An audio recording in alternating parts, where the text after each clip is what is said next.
പ്രിയപ്പെട്ട കൂട്ടുകാരെ, പുതിയൊരു വീഡിയോയിലേക്ക് എല്ലാവർക്കും സ്വാഗതം. ബൈബിൾ വായന, ബൈബിൾ റീഡിംഗ്. അപ്പസ്തോല പ്രവർത്തനങ്ങൾ അധ്യായം 11, 11/4/2025. അപ്പസ്തോല പ്രവർത്തനങ്ങൾ 11-ാം അധ്യായമാണ് ഇന്ന് വായിക്കുന്നത്. 28 അധ്യായങ്ങളുള്ള അപ്പസ്തോല പ്രവർത്തനങ്ങൾ ഏപ്രിൽ 1-ാം തീയതി മുതൽ വായിച്ചു തുടങ്ങി. ഇന്ന് 11-ാം അധ്യായം വായിക്കുന്നു. ഏപ്രിൽ 28-ാം തീയതി ഈ വായന പൂർത്തിയാവുമെന്ന് പ്രതീക്ഷിക്കുന്നു. ഇന്ന് 11/4/2025. ഇന്ന് വായിക്കുന്നത് 11-ാം അധ്യായം. അപ്പസ്തോല പ്രവർത്തനങ്ങൾ അധ്യായം 11. പത്രോസിൻ്റെ ന്യായവാദം. വിജാതീയരും ദൈവവചനം സ്വീകരിച്ചുവെന്ന് യൂദായിലുണ്ടായിരുന്ന അപ്പസ്തോലന്മാരും സഹോദരരും കേട്ടു. തന്മൂലം പത്രോസ് ജെറുസലേമിൽ വന്നപ്പോൾ പരിച്ഛേദനവാദികൾ അവനെ എതിർത്തു. അവർ ചോദിച്ചു, അപരിച്ഛേദിതരുടെ അടുക്കൽ നീ പോവുകയും അവരോടൊപ്പം ഭക്ഷണം കഴിക്കുകയും ചെയ്തതെന്തുകൊണ്ട്? പത്രോസ് അവരോട് എല്ലാം ക്രമമായി വിശദീകരിക്കാൻ തുടങ്ങി. ഞാൻ യോപ്പ നഗരത്തിൽ പ്രാർത്ഥിച്ചു കൊണ്ടിരിക്കുകയായിരുന്നു. അപ്പോൾ എനിക്ക് ദിവ്യാനുഭൂതിയിൽ ഒരു ദർശനമുണ്ടായി. സ്വർഗത്തിൽ നിന്ന് വലിയ വിരിപ്പ് പോലെ ഒരു പാത്രം 4 കോണിലും പിടിച്ച് ഇറക്കുന്നത് ഞാൻ കണ്ടു. അത് എൻ്റെ അടുത്ത് വന്നു. ഞാൻ സൂക്ഷിച്ചു നോക്കിയപ്പോൾ അതിൽ ഭൂമിയിലെ നാൽക്കാലികളെയും വന്യമൃഗങ്ങളെയും ഇഴജന്തുക്കളെയും ആകാശപ്പറവകളെയും കണ്ടു. എന്നോട് സംസാരിക്കുന്ന ഒരു സ്വരം ഞാൻ കേട്ടു, പത്രോസേ, എഴുന്നേൽക്കുക, നീ ഇവയെ കൊന്നു ഭക്ഷിക്കുക. അപ്പോൾ ഞാൻ മറുപടി പറഞ്ഞു, കർത്താവേ, ഒരിക്കലുമില്ല. ഹീനമോ അശുദ്ധമോ ആയ യാതൊന്നും ഞാൻ ഒരിക്കലും ഭക്ഷിച്ചിട്ടില്ല. സ്വർഗത്തിൽ നിന്ന് രണ്ടാമതും ആ സ്വരം പറഞ്ഞു, ദൈവം വിശുദ്ധീകരിച്ചതിനെ നീ മലിനമെന്ന് വിളിക്കരുതേ. 3 പ്രാവശ്യം ഇങ്ങനെ സംഭവിച്ചു. പിന്നീട് എല്ലാം സ്വർഗത്തിലേക്ക് തിരിച്ചെടുക്കപ്പെട്ടു. അപ്പോൾ തന്നെ കേസറിയായിൽ നിന്ന് എൻ്റെ അടുത്തേക്ക് അയക്കപ്പെട്ട 3 പേർ ഞാൻ താമസിച്ചിരുന്ന വീട്ടിലെത്തി. ഒരു സന്ദേഹവും കൂടാതെ അവരോടൊപ്പം പോകാൻ എനിക്ക് ആത്മാവിൻ്റെ നിർദ്ദേശമുണ്ടായി. ഈ 6 സഹോദരന്മാരും എന്നെ അനുയാത്ര ചെയ്തു. ഞങ്ങൾ ആ മനുഷ്യൻ്റെ വീട്ടിൽ പ്രവേശിച്ചു. തൻ്റെ ഭവനത്തിൽ ഒരു ദൂതൻ നിൽക്കുന്നതായി കണ്ടുവെന്നും അവൻ ഇങ്ങനെ അറിയിച്ചുവെന്നും അവൻ പറഞ്ഞു, നീ യോപ്പായിലേക്ക് ആളയച്ച് പത്രോസ് എന്ന് വിളിക്കപ്പെടുന്ന ശിമയോനെ വരുത്തുക.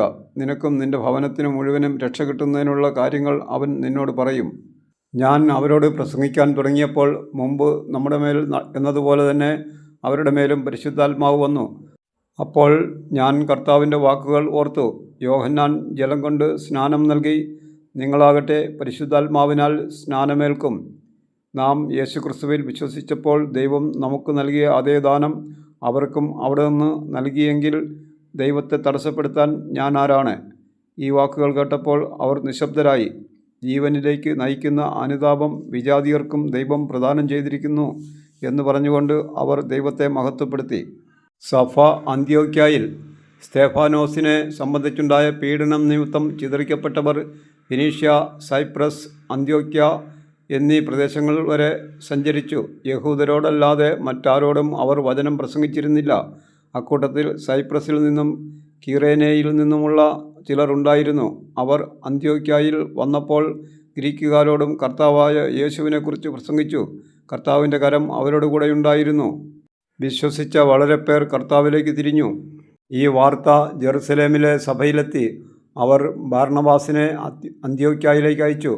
അവൻ ചെന്ന് ദൈവത്തിൻ്റെ കൃപാവരം ദർശിച്ച് സന്തുഷ്ടനാവുകയും കർത്താവിനോട് വിശ്വസ്തതയുള്ളവരായി ദൃഢനിശ്ചയത്തോടെ നിലകൊള്ളാൻ അവരെ ഉപദേശിക്കുകയും ചെയ്തു. കാരണം അവൻ പരിശുദ്ധാത്മാവിനാലും വിശ്വാസത്താലും നിറഞ്ഞ ഒരു നല്ല മനുഷ്യനായിരുന്നു. നിരവധി ആളുകൾ കർത്താവിൻ്റെ അനുയായികളായി തീർന്നു. സാവൂളിനെ അന്വേഷിച്ച് ബാർണബാസ് താർസോസിലേക്ക് പോയി. അവനെ കണ്ടുമുട്ടിയപ്പോൾ അന്ത്യോക്യായിലേക്ക് കൂട്ടിക്കൊണ്ടു പോന്നു.